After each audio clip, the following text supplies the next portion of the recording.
Welcome back to our Hour's Walk. I'd like to formally apologise to all Sheffield Wednesday fans. You are officially back. Well done. Beating Coventry.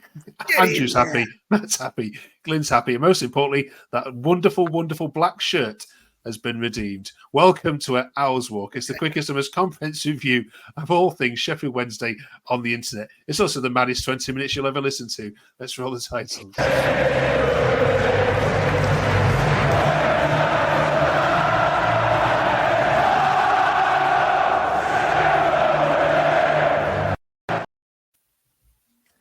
Wow. Well, who saw that coming? I guess Andrew did, but we'll check in on him in a second. Welcome back, Matt and Glyn, and thank you very much for watching as well. Do drop us a subscribe and a like as we do 20 minutes of podcasting on all things Sheffield Wednesday games across the 24-25 season. Right, Matt, you can kick it off then this week. Did you see that coming at all? No, I went full on absolutely everything, Andrew. I went for, sorry, Mark, I went full on, like, we haven't won there since 1995. I went for worst coat that's had 2 4-0 drubbing, 4-0 and a 3-0 drubbing this season. I don't know what it was. The morning of, I did say it's one of those days where this might just be the time where it turns around because of Coventry's bad run. And obviously Claudio coming on last week and talking about kind of like how poor their run of form was.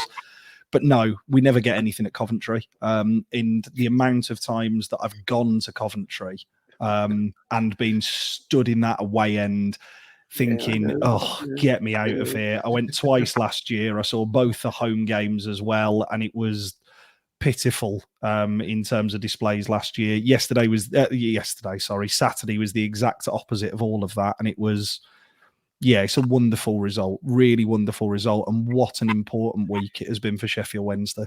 Absolutely. 4 points from 2 tricky away trips as well, Bristol City included. Andrew, what impressed you the most about the performance? Well, as predicted, remember, I did say to you, if we don't beat Bristol City, we'll beat Coventry, and that's exactly what happened, of course. We were up for it. We've been up for it all season. We are 5 points worse off now than we should be. We should be in the top 6 right now. Trust me. No, we should. We know it. What happened against QPR and Luton were both farces. We've come back. Fine draw at Bristol City, and then Coventry, no mugs. It was music to my ears. They thrashed Blackburn 3-0 during the week. They got the monkey off their back, so they got that win ready, and then they must have thought their tails were up. They probably sort us out as well with our track record against them. But as Matt said, no, we were up for it, and we did it and deserved all 3 points without a shadow of doubt. The first time in living memory I can think of when Wednesday have actually scored injury time goals at the end of both halves in a match. I can't remember that happening for a long, long time. But what a way to do it. Get in there. Glyn, this wasn't a fluky win by any chance at all, was it? Thoroughly well-deserved. Some of the comments on Twitter, John says, any team in the league would be happy with 4 points from Bristol and Coventry away in the same week. We've definitely turned a corner. There'll be more bumps in the road, but I reckon we'll win more than we lose. We just need to get Ugbo firing, and we are going to be a handful for anyone. Given what you've watched recently, do you agree with that? I do, yeah. To be honest, we keep saying it's going to click. It's eventually going to click. And 12 months ago, Mark, we'd have lost that game, wouldn't we? And we keep hearing Danny Rose say, believe in the process and trust the process. And you can see, we're coming back from behind. We're trying, we're fighting, we're trying to battle for every ball. And again, we're seeing shots on target now. Not as many as I'd like to see, but the work is tidy, and we managed to grind out results and grind out wins.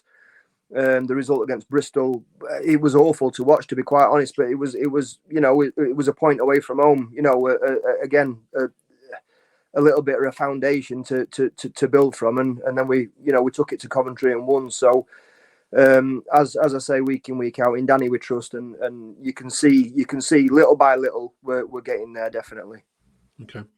Matt, Andrew says playing Ingleson, Bannon and Charles made a big difference in the game.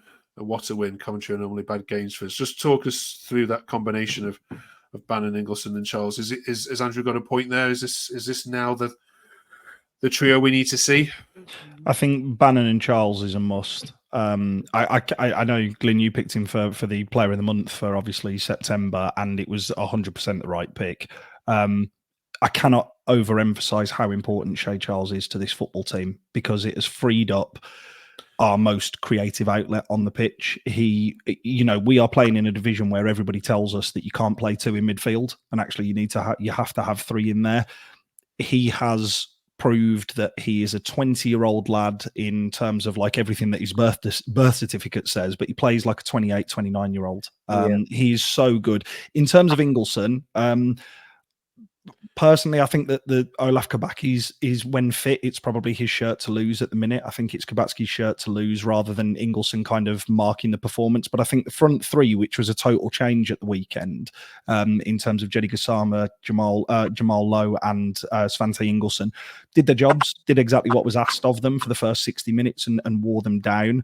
Would I feel comfortable in that lineup being the one that takes on Burnley? Not entirely sure, but again, he did nothing wrong. I can't criticise him. He's done himself no harm in yet another position that player can play in. And when we signed him from Bundesliga 2, that is where he'd actually played the majority of his football. We'd signed him to be a 6, but actually the majority of his game time actually came out wide as a wide forward for them. So yeah, I've got no problem with that option going forward at all. Okay. Sorry, I must just correct Matt there. Officially, our player of the month of September from the Supporters Club, Sheffield Wednesday, was actually Barry Bannon. I was right about that. Barry Bannon got the award. No, what I chose last week. That's what Glenn chose. Andrew, I want to ask you about Simon's bit here. What a performance, other than that 10 minutes in the second half we dominated. Has anyone got a spare 10 million to buy Shay Charles? Andrew stole my thunder a little bit with the question I was going to ask, but just how important of a player is he for you, Andrew? You've seen a lot of players come and go in your time. He's filled the space, no doubt about it. He's filled the space there, and it's good. We need somebody who is consistent. What we need, consistency, is something we're sometimes lacking in the midfield performances, and hopefully he's the sort of go-to guy now who's going to fill that gap that has been lacking before. Of course, Barry Bannon said he couldn't do it all the time by himself. The guy's getting older, but he still does it. He still performs. So yeah, is very shrewd guy to have in that position, and I'm very hopeful he's going to push us onwards and upwards. We are aiming for top 6. Trust me, believe me. Is the international break something you could have done without them? Would you prefer to have Burnley this weekend, Glyn? No, if I'm honest, no. Rest massively needed throughout the team. You can see, the lagging a bit. I mean, I called it a little bit. I mean, Paul Valentin had a great game on Saturday, but he were absolutely blown. I think I'd have pulled him about 75 minutes, to be fair. But he battled. He must have a good poker face because the other team and the manager didn't see it. So, but it's rest is definitely needed, and we go again. Okay. All right, then. Before we get on and talk about home atmospheres, we're talking about what atmospheres have been like up and down the Championship this season. Just a couple of slight negatives just to query and ask you about. Matt, for the Coventry goal, should Beadle have saved that? On first viewing in the stand, so I was sat right at the back of the stand, it looked like it dribbled into the net, and I thought maybe he should have done better. Actually, on second viewing of it, once I'd got home, no, there's nothing that you can do about it. It's a 24-yard shot, unmarked, edge of the box, which is right into the side netting. So, no, not for me. I don't think there's much you can do about it. Okay. It's a bit of a P-roller, wasn't it? There wasn't much power behind that shot, but okay. No, I agree with you, Mark. I think it's the fact that Radoni's going across goal and all the defenders are going that way, as is James Beadle, and he reverses the ball into that far corner. I can understand the point, but I do think kind of when you watch it, there's an angle from behind the goal where you just see how well placed it is, and you just think it kind of is what it is. It's frustrating nobody got an effective challenge in. That was the problem with that.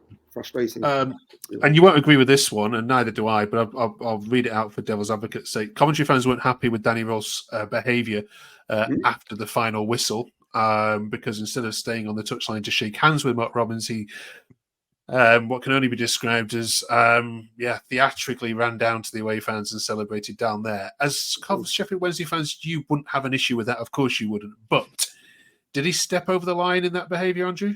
No, No, certainly not, because we haven't got a short memory. None of us have. We were all very frustrated. And you remember what I thought about it all last year with this Casey Palmer nonsense. He's now gone off to Hull, so pastors new, so that's good that he wasn't even there. But the Coventry attitude against our team last season at Hillsborough, especially, is not one we've forgiven, or forgotten about. So I can understand why there's a bit of sort of a feeling about that. So no, he wasn't wrong whatsoever. He wanted to celebrate for a great win against them, revenge for losing to them 3 times last season, including the FA Cup. Much to our frustrations. No, give it to them.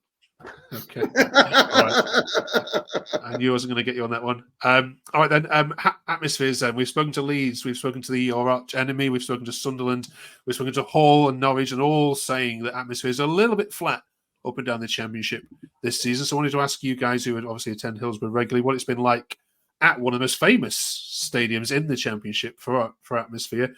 How's it been for you, Glyn, this season? Has it felt as flat as others have reported theirs?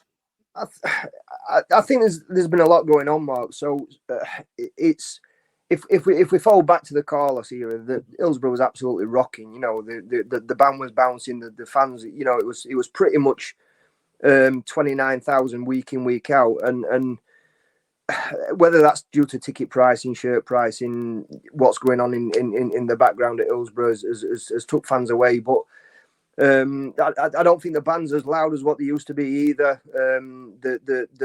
I don't know. I think there's a nervousness as well. I've said it time and time again. We're German by design, but Thai by default, and I think we're struggling a little bit with consistency. So if we're 2-0 up, there's still a nervousness within the ground that we could potentially still lose this game. We're on 60-70 minutes, and we're still quite nervous. So, and again that's massively changed since Danny Rowles arrived, and the stability is starting to grow, and the foundation is starting to come. But the atmosphere itself, I think, on its day, is the best stadium, best ground in the world. You can't beat it, but sometimes you can have a conversation with a guy next to you and hear every word, so it's disappointing, really. I think, because we fans that go there regularly know how good Hillsborough can be, and it's it's scary for the away fans. You drown them out. It's scary for the away team, and we know that we've got it in his belt, and we try his best to do it. I've seen week in, week out, but I do think Hillsborough has gone a little bit flat over recent times, to be fair. But that's not over last month or this season. That's been over probably 2 or 3 seasons, to be honest. Okay. We haven't had a success that we obviously fans are crying out for success. But at the end of the day, we know what our fans are all about. And I hope we've all seen the video by Chris Waddle, where he was clear and adamant that Wednesday have got the best atmosphere of any club in the country historically, without a shadow of a doubt. He put Wednesday top, Newcastle second, and Sunderland third, the same 3 as I picked. And even Everton, your team, got mentioned in 5th place, with Leeds in 4th.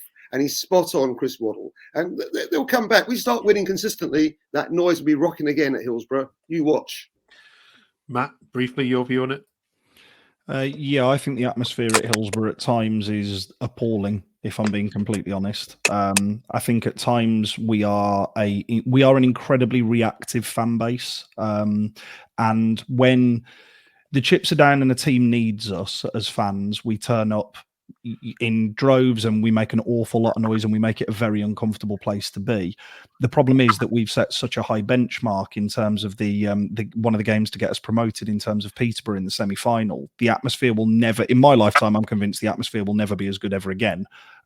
So actually everything you're comparing to that, I think at times the atmosphere at Hillsborough is passive at best. Despondent at other times. And I do think, Glyn, I agree with you. I think that in terms of when it is good, it is good. But I also feel that when it is bad, it must be one of the worst stadiums to play in as a professional player playing for that team, because we so quickly and we are not a forgiving fan base. But again, the trade-off to that is that's the pressure of playing for a side like Sheffield Wednesday. When it's good, it's good. When it's bad, you know about it. Yeah. Don't forget, I'm older than both of you, and I was around at Hillsborough back in the 70s and 80s and 90s when Chris Waddle was playing for us as well. And I've seen crowds of 40,000 plus. And when we make noise, we make noise. And even before the Cop end was covered, even if it was an uncovered home end, it was still electric in that ground. I witnessed that. many a time, long time ago. Go well enough. We will finish there. Join us next week when we are going to preview the Burnley game. Have a great international week. Have a good rest of you lot. We'll see you on the other side. Thank you very much for watching. Drop a subscribe, drop a like, and we'll see you in a couple of weeks' time.